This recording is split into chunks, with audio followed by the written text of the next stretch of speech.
नमस्कार, भिवापूर टाइम्समध्ये आपल्या सर्वांचं स्वागत आहे। भिवापूर वासियांसाठी एक आनंदाची बातमी आहे।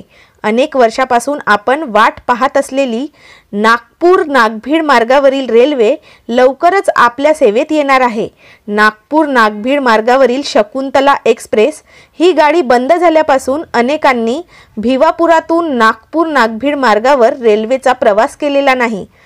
मागील अनेक वर्षापासून अनेक लहान मुलांनी आपल्या तालुक्यात रेल्वे बघितली नाही। त्यांना देखील लवकरच या रेल्वेतून प्रवास करण्याची संधी मिळणार आहे।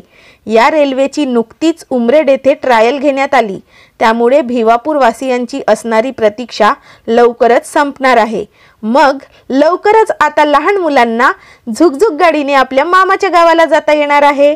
लाडक्या बहिणींना आपल्या भावाला भेटण्यासाठी या झुकझुक गाडीने जाता येणार आहे। विशेष म्हणजे ग्रामीण भागातील शेतकऱ्यांना दूध, दही, भाजीपाला विक्रेत्यांना आपल्या जवळील माल साहित्य शहरात विकण्यासाठी घेऊन जाता येणार आहे। तालुक्यातल्या अपडेटसाठी आजच आपल्या चॅनलला सबस्क्राइब करा। धन्यवाद।